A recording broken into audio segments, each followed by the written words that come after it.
جو آیت مبارکہ میں نے تلاوت کی ہے اس کا مفہوم ہے، فرمایا ان الذین یبایعونک انما یبایعون اللہ، اے نبی جو لوگ آپ سے بیعت کرتے ہیں گویا وہ اللہ تعالیٰ سے بیعت کرتے ہیں۔ ید اللہ فوق ایدیہم، جب وہ بیعت کرتے ہوں ان کے ہاتھ کے اوپر اللہ تعالیٰ کا ہاتھ ہوتا ہے۔ تو یہ ایک آیت ہے جس میں اللہ تبارک و تعالیٰ نے ایک ایسا عمل بتایا ہے جو انبیاء سے چلا آ رہا ہے، یہ عمل انبیاء کرام سے چلا آ رہا ہے، اور ہر نبی نے اس کو مختلف انداز میں مختلف زمانوں نے اختیار کیا، مختلف طریقوں سے اختیار کیا۔ حضور اکرم صلی اللہ علیہ وسلم جب نبی بن کر آئے تو آپ نے اس عمل کو زیادہ واضح انداز میں اختیار کیا، یہاں تک کہ صحابہ فرماتے ہیں کہ جب بھی اللہ تعالیٰ کا کوئی حکم نازل ہوتا تو آپ صلی اللہ علیہ وسلم تھوڑا سا 2-3 گھونٹ ڈال دیں۔ جب بھی اللہ تعالیٰ کی طرف سے کوئی حکم نازل ہوتا تو حضور صلی اللہ علیہ وسلم صحابہ کرام کو بیعت کے لیے بلاتے، اور لوگ آپ کے کئی صحابہ کرام بیٹھ جاتے تو پھر باقاعدہ بیعت کی جاتی تھی، اور باقاعدہ بیعت کی جا سکتی۔ بلکہ بعض اوقات جب زیادہ صحابہ ہوتے تھے تو نبی علیہ السلام اعلان کرتے الا اللہ تبایعونی، کیا تم میری بیعت نہیں کرو گے؟ تو صحابہ کرام فوراً آگے بڑھ جاتے اور بیعت کرتے۔ بیعت کرنے کا مطلب ہوتا ہے اپنا تعلق بنانا، اپنا تعلق قائم کرنا۔ جیسے آج کل سیاسی جماعتیں ہیں وہ اپنی جماعت کی رکنیت بناتی ہیں، آپ رکن بن جاتے ہو اور رکنیت کی وہ فیس طے کرتی ہیں، وہ آپ فیس دے دیتے ہو، تو وہ پرچی پور کرنے سے پتہ چلتا ہے کہ جی میرا تعلق اس جماعت سے ہے۔ ہم کہتے ہیں میرا تعلق مسلم لیگ سے ہے، کہتے ہیں تحریک انصاف سے ہے، پھر کہہ لیتے ہیں فلاں جماعت سے ہے، کئی جماعتیں ہیں، اور کس جماعت سے تعلق ہے اس کی رکنیت کی پرچی پور کرنے کا مطلب ہے اس جماعت کا رکن بننا۔ لیکن جماعتوں میں اللہ تعالیٰ کی بھی ایک جماعت ہے جس کو اللہ تعالیٰ نے قرآن کریم میں فرمایا حزب اللہ، یہ اللہ کی جماعت، حزب اللہ یہ اللہ کی جماعت۔ اور حزب اللہ کا مطلب یہ ہے کہ اللہ کی جماعت آدمی اس کا حصہ بن جائے، اور اللہ کی جماعت کا حصہ بننے کے لیے نبی علیہ الصلوۃ والسلام نے جو سنت طریقہ بتایا وہ بیعت کرنا ہے، اور بیعت یہ وہ سنت ہے جو ہماری زندگیوں سے نکل گئی ہے۔ اکثر لوگوں کو دیکھا، بلکہ علماء کو بھی دیکھا، وہ بڑے تعجب سے دیکھتے ہیں کہ یہ کیا کام ہے جو آپ کر رہے ہیں، یہ بھی کوئی کام ہے کرنے والا۔ تو اس لیے میرے محترم وہ سنت جو ہر صحابی نے ادا کی، اور وہ سنت جو جتنی بار قرآن کریم نازل ہوا حضور علیہ السلام نے اتنی بار کی، عورتوں سے بھی کی، بچوں سے بھی کی، بڑوں سے بھی کی، آدمیوں سے بھی کی، مجمع میں بھی کی، اکیلے میں بھی کی، اور یہ آپ صلی اللہ علیہ وسلم کی عادت مبارکہ بھی تھی بیعت کرنے کی۔ لیکن آج ہمیں یہ واقعہ بھول گئی ہے، یہ سنت آج ہمیں پتہ بھی نہیں ہے، اور اگر کوئی کرے بھی تو ہم کہنے لگتے ہیں یہ تو بدعت ہے، یہ تو نیا کام ہے۔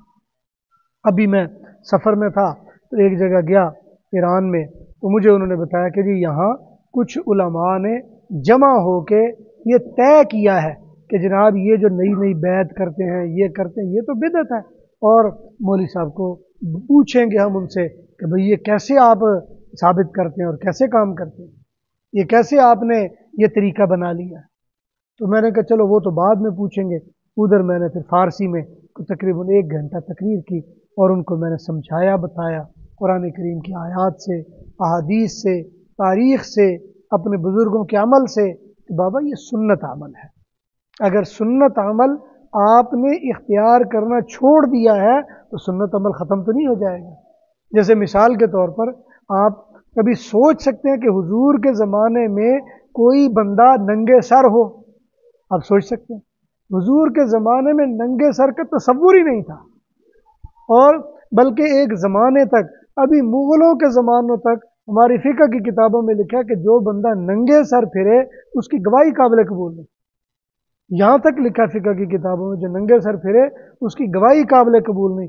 اور آج میں نے کئی جگہوں پہ دیکھا، جمعہ پڑھنے کے دوران جمعہ پڑھا، ہزاروں کا مجمع ہے، اور हज़ारों में एक भी बंदा नहीं जिसने सर पे कोई चीज़ ली है। अब हमें टोपी पहनने वाला आदमी अजीब लगता है, सर पे रुमाल बांधने वाला वो ज़्यादा अजीब लगता है, और पगड़ी वाला तो बड़ा ही अजीब लगता है।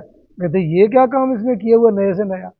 अब हमें नया काम वो लगने लग गया है कि जो काम नया नहीं पुराना था, और जो असल में था आज वो हमें बिदअत लगने लग गई।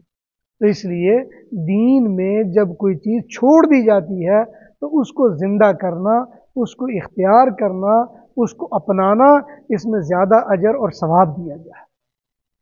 इसीलिए नबी अलैहिस्सलाम ने फरमाया कि मन अहया सुन्नती, जो बंदा मेरी एक सुन्नत को जिंदा करे, और फरमाया हीना उमीतत बिहा, जब लोगों में वो मर जाए या लोग उसको छोड़ दें तो फरमाया फलहू अजरु मिअत शहीद, अल्लाह ताला की तरफ से उसको 100 शहीद का सवाब दिया जाएगा। और उन सुन्नतों में से ये बैत करने की सुन्नत भी है। और फिर हुजूर सल्लल्लाहु अलैहि वसल्लम बैत फरमाया करते थे। फिर बैत करने के तरीके हैं। हुजूर सल्लल्लाहु अलैहि वसल्लम मुख्तलिफ तरीकों से बैत करते थे। अगर एक आदमी है, 2 आदमी, 3 आदमी है जो करीब बैठ सकते हैं, वहां बैत करने का तरीका और होता था। अगर ज्यादा मजमा होता तो बैत करने का तरीका और होता था। अगर बहुत ज्यादा मजमा होता बैत का तरीका और होता था। अगर औरतें होती तो बैत का तरीका और होता था। तो ये बैत के अलग अलग तरीके थे, और ये सारे सुन्नत अमल हैं, और हमारे बुजुर्गों ने किताबों में भी लिखे हैं, और मशाइख के उन पर अमल भी जारी है सारी है। फिर बैत के मुख्तलिफ कलिमात हैं जो पढ़ने पढ़ाने होते हैं, और वो हुजूर सल्लल्लाहु अलैहि वसल्लम के कलिमात और तरह के थे, उम्मत के लिए और तरह के कलिमात हैं। बाज़ औक़ात लोग कहते हैं कि जनाब जो हुजूर के कलिमात थे तो वही होने चाहिए, आपके कलिमात तो नहीं है। भाई हुजूर के कलिमात तो ये थे, हुजूर कहते थे कि पढ़ो भाई ला इलाहा इल्लल्लाह इन्नी रसूलुल्लाह, यानी मैं अल्लाह का रसूल। हुजूर तो ऐसे कहलवाते थे, लेकिन सहाबा कहते थे ला इलाहा इल्लल्लाह मुहम्मदुर रसूलुल्लाह। अब क्या हुजूर की सुन्नत ला इलाहा इल्लल्लाह इन्नी रसूलुल्लाह हम कहें? तो ऐसे तो नहीं होगा। हुजूर का तरीका वो हुजूर को ज़ेब देता था। हम उम्मतियों को तरीका अबू बकर सिद्दीक का तरीका है, उमर फारूक का तरीका है, उस्मान ज़िन्नुरैन का तरीका, अली अल मुर्तज़ा का तरीका, हमारे मशाइख के तरीके हैं जो हमारे बुजुर्गों के यहाँ राइज हो गए हैं। तो इसलिए ये कलिमात जो बुजुर्गों ने हमारे लिए इख्तियार किए, असल में ये कलिमात वो हैं जो ईमान के कलिमात हैं। बैत का असल मकसद ये होता है कि अपने ईमान की तजदीद कर ली जाए। बैत का मकसद ये होता है दीन से अपना ताल्लुक़ कायम कर लिया जाए। बैत का मकसद ये होता है कि दीन के साथ राबता कायम कर लिया जाए। दीन से ताल्लुक़ टूट गया, दीन से दूरी हो गई, उस ताल्लुक़ को कवी कर लिया जाए, आपस में जोड़ लिया जाए। बैत करने का मकसद होता है, यह बैत करने का मतलब ये होता है कि भाई मैं दीन के साथ अपना ताल्लुक़ दोबारा जोड़ने लगा हूँ। अगर पहले किसी गुनाह की वजह से, गलती की वजह से, भूल चूक की वजह से मैंने वो ताल्लुक़ तोड़ लिया, अल्लाह आज मैं दोबारा जोड़ता हूँ। इसको तजदीद ईमान भी बाज़ औक़ात कह लेते हैं। हमारे मशाइख ने लिखा है ये बैत जो होती है तजदीद ईमान होती है। और तजदीद ईमान के बारे में नबी अलैहिस्सलाम ने खुद फरमाया कि जद्दिदू ईमानकुम बिक़ौली ला इलाहा इल्लल्लाह, ला इलाहा पढ़ के अपने ईमान की तजदीद करते रहा करो। तो अपने ईमान की तजदीद करनी पड़ती है। एक तो ईमान है जो आप ले आए, बस आपने पता नहीं कब कलमा पढ़ लिया होगा, वो आपको पढ़ा दिया, आप मुसलमान हो गए। एक है आप जानते हुए, समझते हुए, बेदारी की हालत में दोबारा कलिमा पढ़ो, और ये समझते हुए कलमा पढ़ो कि गोया आज मैं नए सिरे से ईमान को कबूल कर रहा हूँ। आप अक्सर देखेंगे कि हमारे 90% नौजवान, उनसे पूछेंगे कि भाई तुम मुसलमान कब हुए थे, पता चलेगा मुसलमान तो पता ही नहीं कब हुआ। बस वो माँ बाप ने कलमा याद करवा दिया और उधर मस्जिद में मौलवी साहब ने रट्टा लगवा दिया, हम कहते मुसलमान हो गए। तो मुसलमान ऐसे नहीं होते, बल्कि उसका जानते बूझते हुए उन कलिमात का इकरार करना पड़ता है, उन कलिमात को पढ़ना पड़ता है। और इकरार बिल लिसान व तस्दीक बिल क़ल्ब, ज़ुबान से इकरार भी करना होता है और दिल से तस्दीक भी करनी होती, फिर जाके ईमान आ जाता है।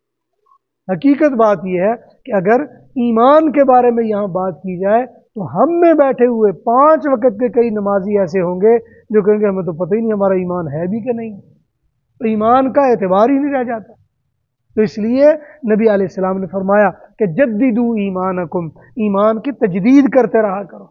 ہمارے سے زندگی میں کئی ایسی غلطیاں، ایسے گناہ، ایسی کوتاہیاں ہو جاتی ہیں جس کی وجہ سے ایمان نکل جاتا ہے ہمارے اندر سے، تو دوبارہ ایمان کی تجدید کرتے رہنا چاہیے۔ اگر ایمان ہو بھی تو کبھی کبھی توبہ بھی کرنی چاہیے۔ یہ توبہ کے کلمات بھی بیعت کے کلمات کو کہا جاتا ہے۔ توبہ کا مسنون طریقہ بھی یہی ہے